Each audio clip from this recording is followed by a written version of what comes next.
เป็นครั้งแรกที่นอนบนเรือฮะปกติจะไม่เคยนอนบนเรือส่วนใหญ่นั่งเรือข้ามมีแต่นั่งเรือข้ามคลอง แต่ไม่เคยไปใช้ชีวิตบนเรือ ไม่รู้จะเมาเรือหรือเปล่าคงไม่เมามั้งเดี๋ยวไกด์บอกว่าให้รอที่นี่เดี๋ยวเขาจะมารับโชคดีนะที่จองได้จองตอนจองอีกลำหนึ่งมันเต็มไหม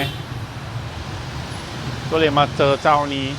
แต่ก็เป็นระดับ3 ดาวอ่ะไอ้5 ดาว4 ดาวมันก็เต็มแล้วเอาบอกรอตรง4 แยกก็ตรงนี้เลยคนเวียดนามตื่นเช้าเหมือนกันนะ7 โมง6 โมงถนนก็เริ่มแบบมีรถเยอะแล้วโดยเฉพาะในเมืองใหญ่ไม่เสียเป็นทุกเมืองเลยคนก็รีบไปจะไปทำงานไปเรียนเวลาขึ้นรถก็ต้องขึ้นฝั่งนั้นนะเพราะมันสลับข้างกับประเทศไทยผมว่าต้องข้ามไปแหละไม่ใช่อยู่ตรงนี้มันตรงนี้มันก็ขึ้นไม่ได้อยู่แล้วอะรถเยอะจังไปดีไหมผู้จะตกแล้วแป๊บระวังต้องใจกล้าหน่อยนะฮะรถรับส่งจะดีกว่าแม้ว่าคุณจะอยู่ฮานอยหรือว่าฮาลงเบย์เพราะว่าแบบนั้นจะได้ไปถูกไงเพราะว่าที่ฮาลงเบย์มีท่าเรืออยู่มีอยู่หลายที่เราไม่รู้อันท่าเรือไหนชัวร์สุดก็คือให้ไกด์มารับก่อนที่ไกด์จะมาเขาจะโทรหาแล้วก็ให้เรายืนอยู่ตรง4 แยกเวลาเข้ามาเขาก็จะเห็นนะแล้วก็เขาจะให้เลขทะเบียนป้ายทะเบียนรถมาเราก็สังเกตเอาแต่ไกด์เขาจะตามหาเราอยู่แล้วสิ่งที่ต้องเตรียมนะเวลาไปฮาลงเบย์ต้องเตรียมพาสปอร์ตนะเพราะว่าเวลาเราขึ้นเรือเขาจะดูรายชื่อว่าตรงกับชื่อคนที่จองไหมอะไรแบบนั้นแล้วก็บนเรือน้ำนี่ต้องเสียตังค์นะให้เราเตรียมขวดน้ำไปเองแต่ว่าบางเรือบางคันคือเขาจะไม่ให้เอาขวดน้ำขึ้นไปต้องเป็นน้ำที่มันพกพาใช้ได้หมายถึงว่าถ้าเป็นขวดพลาสติกที่มันทิ้งเหมือนเขาไม่ให้เอาขึ้นเรือก็แล้วแต่นโยบายของครูซ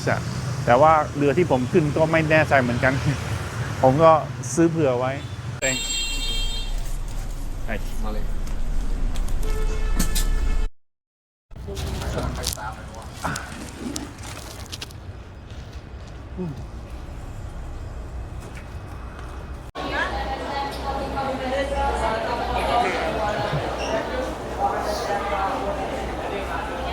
นักท่องเที่ยวเยอะเลย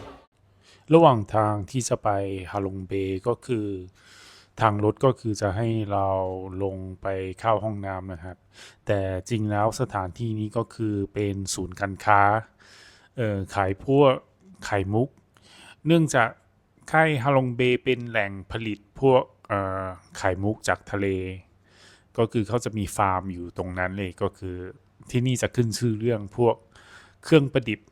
พวกสร้อยแล้วก็พวกกำไลทำจากไข่มุกแท้ทั้งหมดที่ไกด์พาเรามาก็คือเป็นแหล่งค้าเครื่องประดับแล้วก็มีการโชว์สกัดไข่มุกให้นักท่องเที่ยวได้รับชมด้วยนะครับก็คือเขาจะสกัดทีละเม็ดดูแล้วก็ยากพอสมควรนะฮะก็คือไม่สามารถที่จะเอาออกมาทั้งหมดได้ก็คือจะเอาออกมาทีละเม็ดแล้วก็เอามาทำเป็นสร้อยเป็นเครื่องประดับต่างๆราคาของที่นี่เท่าที่ดูสังเกตดูก็คือเริ่มจากหลักพันก็คือ 3,000 จนถึงหลักหมื่นถ้าใครอยากจะซื้อของฝากระหว่างมาเที่ยวฮาลงเบย์ก็แนะนำมาซื้อไข่มุกเพราะว่าที่นี่ก็ขึ้นชื่อเรื่องของพวกนี้แล้วฮะไกด์ก็คือพาเราเดินเข้ามาแล้วก็เดินวนก็คือเดินตามไกด์ก็คือคนที่ใส่ชุดเอาใหญ่สีแดงก็คือเป็นผู้นำกลุ่มก็คือให้เดินตามเลยก็คือจะไม่หลง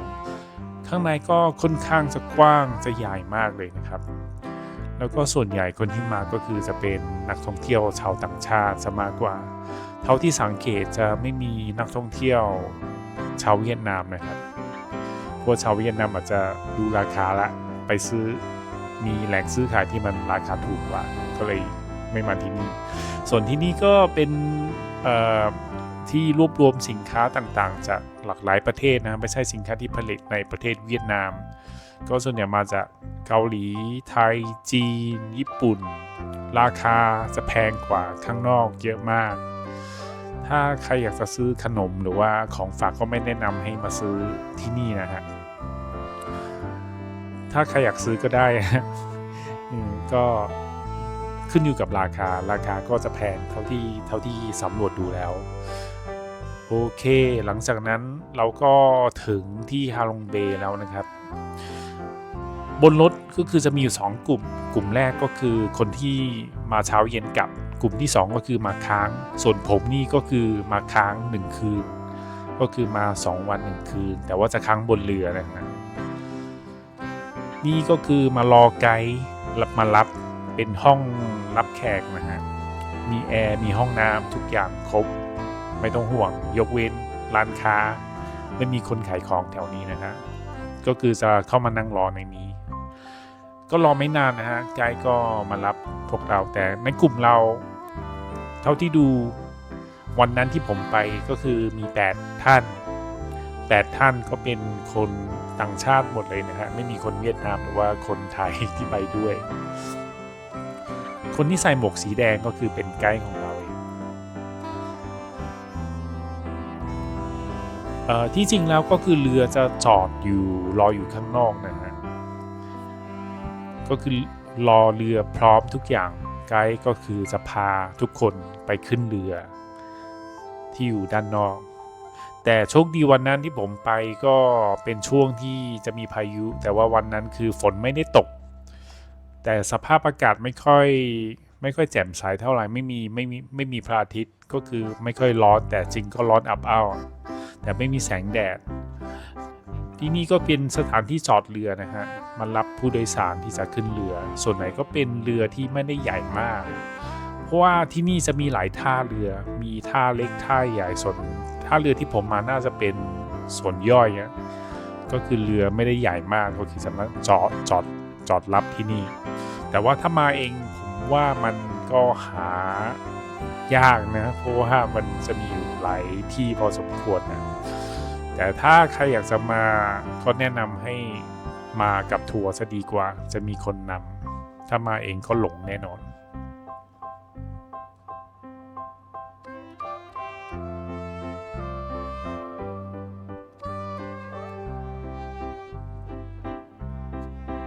เราต้องไปขึ้นเรือลำเล็กนะฮะจริงๆเรือเราก็จอดอยู่ข้างๆนะทางซ้ายมือสุดเพราะว่าก็ไม่สามารถที่จะเดินตรงขึ้นไปได้ก็คือต้องมาเดินเรือลำเล็กเสร็จก็เดินทะลุเข้าไปเรือลำใหญ่ก็คือเข้าจากด้านล่างขึ้นไปด้านบนส่วนที่นี่ก็คือห้องรับแขกแล้วก็ห้องรับประทานอาหารทุกคนก็คือส่วนใหญ่จะมารวมตัวอยู่ที่นี่คนโชคดีที่ผมไปคนไม่เยอะมีแค่8ก็เลยคุยกันง่ายไกด์ก็ดูแลง่ายก็คือใช้เวลารวดเร็วไม่ได้นานมากวันนี้เป็นวันแรกที่ผมมาก็คือจะมีกิจกรรม2อย่างนะฮะก็คือไปที่เกาะ TikTok แล้วก็ไปที่ถ้ำส่วนไกด์ส่วนใหญ่ก็ใช้ภาษาอังกฤษคุยกับแขกก่อนเริ่มก็คือจะมีเสิร์ฟน้ำแล้วก็ส่วนอาหารนี่ทั้งหมดจะมี4มื้อ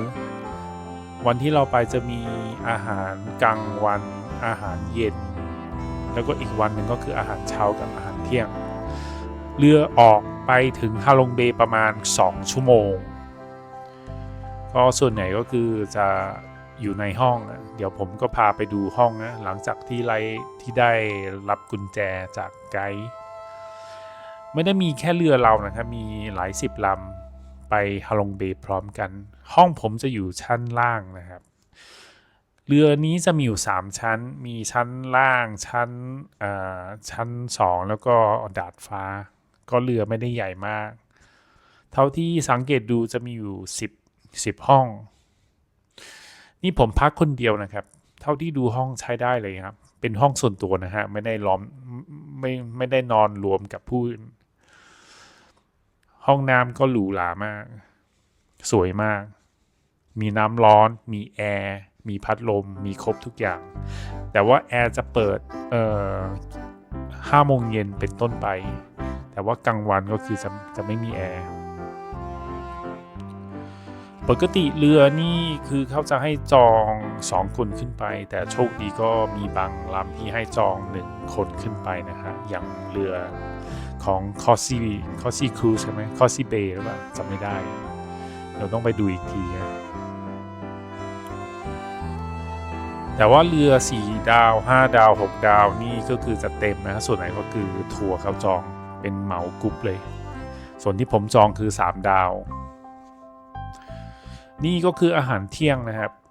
ก่อนที่จะถึงฮาลงเบย์จะมีการเสิร์ฟอาหารก็เป็นอาหารเวียดนามส่วนใหญ่เป็นอาหารทอดอาหารทะเลอาหารคาวส่วนน้ำนี่จะไม่รวมนะฮะน้ำต้องจ่ายเองเขาจะเสิร์ฟเฉพาะน้ำเปล่าฟรี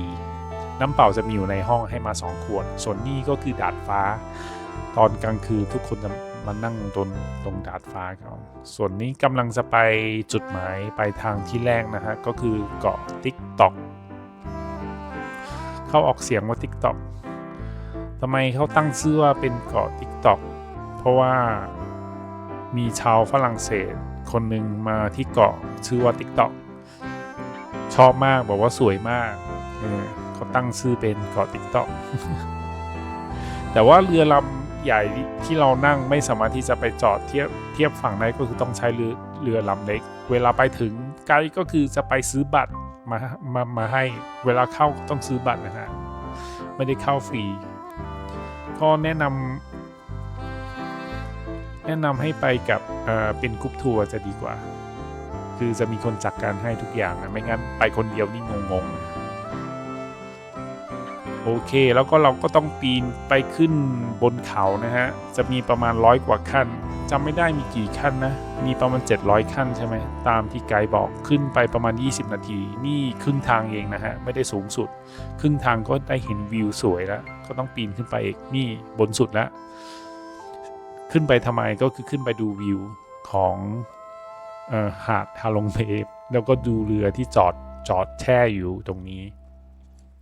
ส่วนไหนก็ขึ้นไปถ่ายรูปเนี่ยเพื่อชมวิวต่างๆข้างบนก็ไม่ได้ใหญ่มากก็คือเป็นจุดดอยจุดปลายทางสุดข้างบนก็มีขายน้ำแล้วก็รอบ360 องศาเป็นวิวชมวิวจุดชมวิวหลังจากนั้นก็เดินลงมาเวลาเดินลงมาชิลแต่ว่าทางมันชันมากก็คือให้ระวังนี่ก็เป็นหาดนะฮะไกด์ก็คือให้เราว่ายน้ำเล่นน้ำอยู่ที่นี่1 ชั่วโมงแต่วันนั้นผมไม่ได้เล่นนะฮะเพราะไม่มีชุดไม่ได้เตรียมชุดว่ายน้ำมาก็ไม่คิดว่าไกด์จะให้เรามาเล่นน้ำที่ชายหาดแต่ก็มีผู้ร่วมเดินทางเล่นน้ำอยู่ที่นี่เช่นกันที่นี่ก็คือจะมีห้องอาบน้ำด้วยหลังจากนั้นก็คือไปขึ้นเรือก็มาจอดรอแล้วแต่ส่วนใหญ่ก็เป็นเรือลำเล็กไม่ค่อยมีเรือลำใหญ่มาจอดที่นี่ที่นี่คนเยอะนะก็ให้สังเกตไกด์ดีๆนะฮะไม่งั้นเดี๋ยวหากันไม่เจอก็คือต้องเดินไปขึ้นเรือต้องปีนนะฮะเดินขึ้นมันไม่ใช่ทางเรียบนะฮะถ้าใครมีปัญหาเรื่องหัวเข่าหรือว่าเดินไม่แนะนำให้ไปนะฮะก็ไม่เหมาะคนที่นี่นั่งรถเข็นเช่นกันแล้วก็เรานั่งไปต่ออีกเกาะหนึ่งก็คือไปที่ถ้ำเป็นถ้ำที่สวยมากอยู่บนเกาะใดเกาะหนึ่งของฮาลงเบย์แต่ผมก็จำชื่อไม่ได้เพราะโปรแกรมถ้าใครจะไปก็ต้องแน่นอนก็คือไกด์ก็คือจะพาไปสถานที่พวกนี้อยู่แล้วเพราะโปรแกรมของทุกบริษัทเรือจะเหมือนกันหมดที่นี่ก็คือจะมี1 คืนและ2 คืนแล้วแต่จะเลือกก็แนะนำให้พักที่นี่1 คืนถ้าไปเช้าเย็นกลับนี่ผมว่าไม่ค่อยคุ้มเท่าไหร่เพราะมันค่อนข้างที่จะเร่งรัดนะแบบถ้าไปพัก1 คืนจะชิวๆส่วนเกาะนี้ก็คือมาดูถ้ำไกด์บอกว่าที่นี่มีลิงนะให้ระวังทรัพย์สินแต่วันที่ผมไปผมไม่เจอลิงสักตัวนะฮะไม่รู้หายไปไหน ส่วนนี้ก็คือเป็นถ้ำโถแรกนะฮะเป็นห้องแรกที่เข้าไปไม่ได้ใหญ่มากนะเป็นถ้ำที่เล็กที่สุด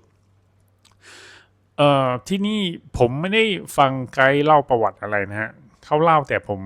ไม่ได้ตั้งใจฟังส่วนใหญ่ผมก็เน้นถ่ายรูปเดินชมสถาปัตยกรรมของถ้ำแต่ถ้ำที่นี่เป็นถ้ำที่ธรรมชาตินะฮะไม่ได้สร้างขึ้นโดยเนื้อมือมนุษย์แต่ว่าลักษณะของก้อนหินมันจะเหมือนรูปสัตว์เหมือนรูปอะไรสักอย่างก็เดาเอาใช้จินตนาการเอาเดินไปห้องโถที่2นะฮะเป็นห้องกลางนะฮะผมนึกว่าที่นี่ใหญ่สุดแต่ไม่ใช่ที่นี่เป็นปานกลางนะเป็นขนาดไซส์กลางไม่ได้ใหญ่มากบันไดค่อนข้างจะลื่นนะแม้แต่ไม่มีน้ำเพราะมันทำจากก้อนหินพวกก้อนผมไม่รู้เขาเรียกว่าอะไรนะที่มันคล้ายๆกับก้อนหินที่มันใสๆลื่นๆนะส่วนที่นี่ก็ดูอลังการห้องแบบดาดฟ้ามันดูเหมือนเป็นสถานโบราณอะไรสักอย่างส่วนห้องสุดท้ายที่เราไปก็คือเป็นห้องใหญ่สุดไม่มีชื่อนะฮะเขาเรียกว่าห้องใหญ่สุดใหญ่เท่าประมาณสนามกีฬาได้จากสายตาที่ดูแต่ใครมาที่นี่เขาจะมีบริการถ่ายรูปพวงกุญแจให้นะครับฟรีนะครับผมไม่ได้ถ่ายเนื่องจากทุกคนที่ไปด้วยไม่ได้ถ่ายผมก็ไม่ถ่ายนะฮะถ้าผมถ่ายนี่ผมจะรู้สึกแปลกๆนะครับ แต่ก็เสียดายถ้าใครวันหลังที่ไปก็แนะนำให้ถ่ายรูปฟรีแล้วก็ให้เขาทำเป็นพวงกุญแจใครจะเสียตังค์ก็ได้ก็มีหลายออปชั่นเราก็เดินวนอยู่รอบหนึ่งนะครับถ้าดูจากในวิดีโอนี่ดูไม่ค่อยที่อลังการตาสักเท่าไหร่ผมแนะนำให้ไปดูกับเนื้อตาตัวเองนะดูสวยมากอลังการมากถ้ำที่เวียดนามส่วนใหญ่จะกว้างใหญ่โตนะฮะส่วนถ้ำที่ไทยผมเคยไปที่ถ้ำเชียงดาวนะฮะตอนนั้นแต่ก็ไม่ได้ใหญ่มากแต่ที่นี่ดูเหมือนเป็นพิพิธภัณฑ์เลยดูแบบอลังการสุดๆแล้วก็ไกด์ก็เดินไปอธิบายไปว่าถ้ำอันนี้เหมือนอันนั้นเหมือนอันนี้แต่จริงๆถ้ำก็มีประวัตินะก็เกิดจากธรรมชาตินะก็เลยแค่แต่งเรื่องมาเล่า ใช่แต่ว่าถ้าให้แต่แนะนำถ้าจะใครไปก็อย่าไปช่วงหน้าฝนดีกว่าเพราะมันจะมีน้ำไหลเข้าไปในถ้ำเป็นบางช่วงเพราะมันค่อนข้างจะลื่นด้วยบนพื้นก็ให้ใส่รองเท้าที่เป็นรองเท้ากีฬาไปซะดีกว่าอย่าใส่รองเท้าแตะเหมือนผมจะใส่รองเท้าแตะไปวันนั้นนะ โอเคออกมาแล้วนะครับก็คือข้างนอกวิวก็สวยเช่นกันที่นี่ไม่แพ้ตรงที่เราไปเกาะ TikTok เลยแต่ว่าไม่ได้ใหญ่ไม่ได้สูงมากก็เป็นวิวของเกาะธรรมดาทั่วไปเสร็จแล้วเราก็เดินไปขึ้นเรือกลับไปที่เรือ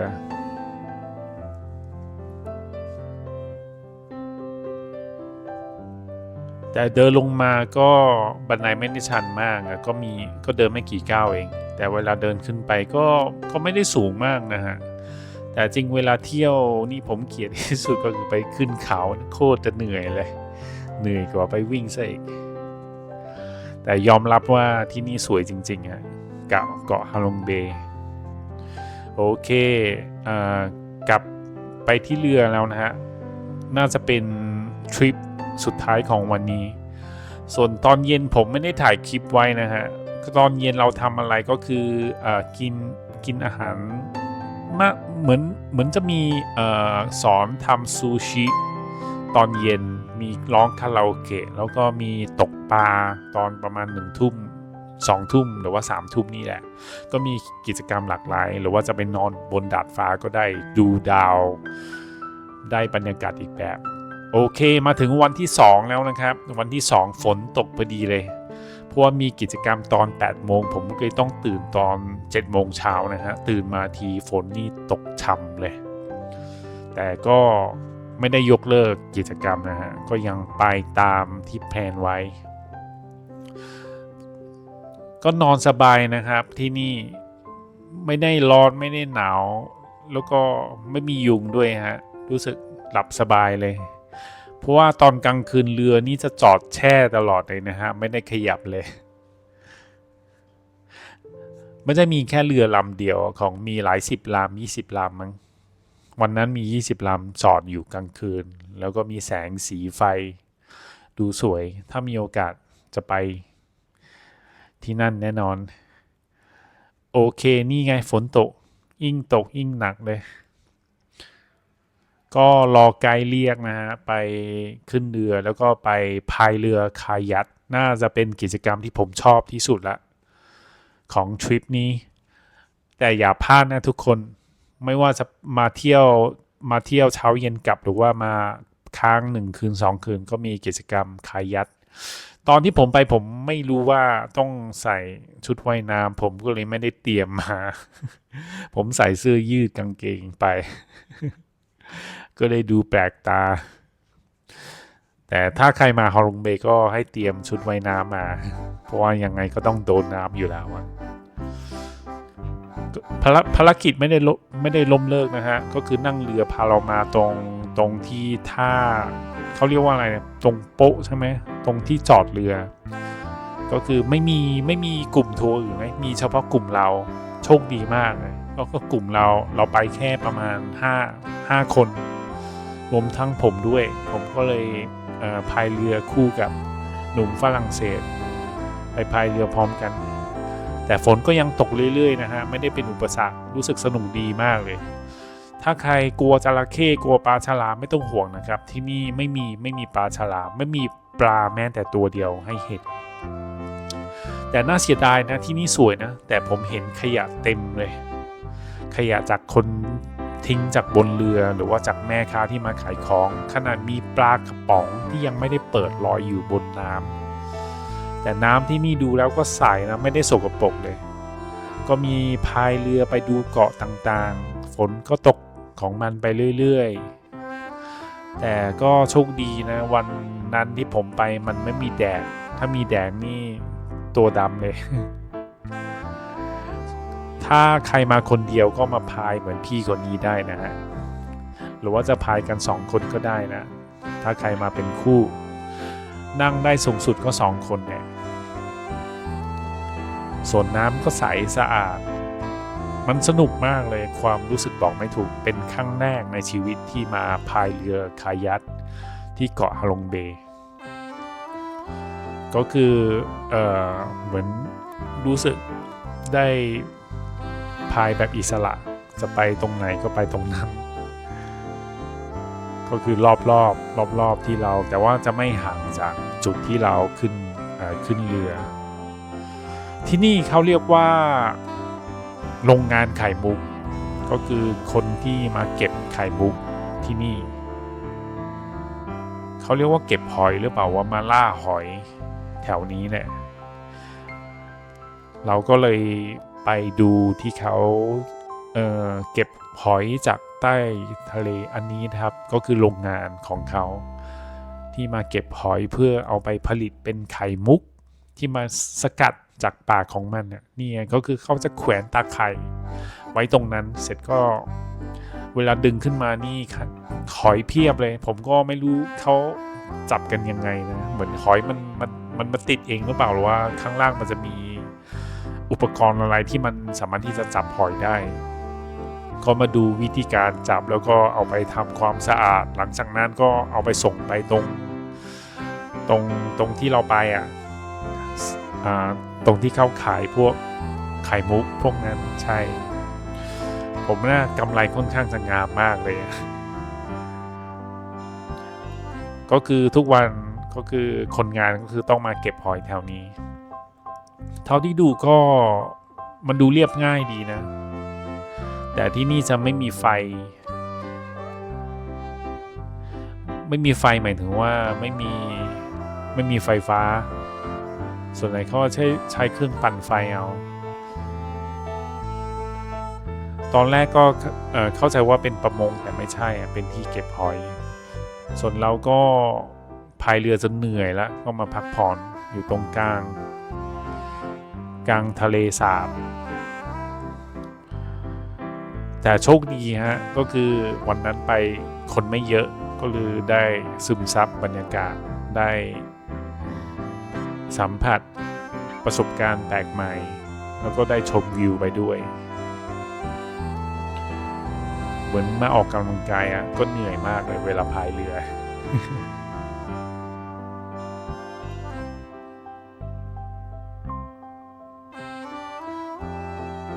จริงเราพายไปพายมาเข้าใกล้ให้เราเวลาแค่1 ชั่วโมง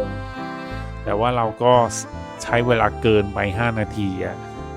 เพราะว่าเราต้องรีบกลับไปบนเรือแล้วก็เช็คเอาท์ตอน10 โมงก็คือจาก8 โมงต้องกลับไปที่ท่าตอน9 โมงไอ้ท่าตรงที่เอาเรือคายักไปเก็บตรงที่ท่านะไม่ใช่ไอ้ท่าเรือของฮาลงเบย์แล้วก็รีบทำเวลา ทุกคนก็รีบกลับไปหาไกด์ แต่จริง1 ชั่วโมงไม่พออ่ะผมว่าขั้นต่ำต้อง2 ชั่วโมงโอเคทุกคนก็เช็คเอาท์เก็บกระเป๋าเรียบร้อยผมก็ไปอาบน้ำอาบผ้าแล้วก็ทุกคน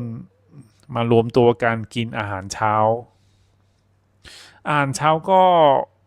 เป็นอาหารทอดนะจริงนะก็ไม่ต่างจากเมื่อวานแต่ไม่มีอาหาร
ทะเลโอเคกลับมาถึงฝั่งแล้วนะฮะก็คือเตรียมตัวกลับฮานอยก็คือนั่งรถบัสกลับไปถ้าใครมา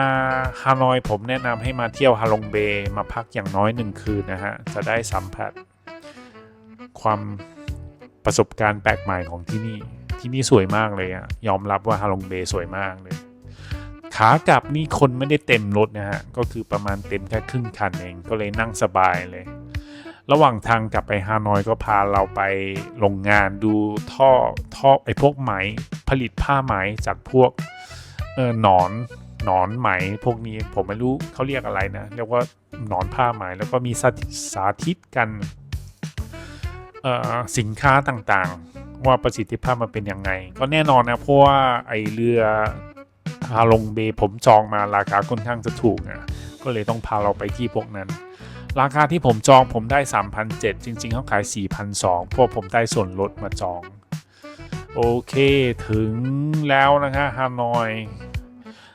รถนี่ดีมากเลยมาส่งตรงหน้าโรงแรมเลยสะดวกมากโอเค Alright see you sir thank you Alright see you have a great day You too. See you bye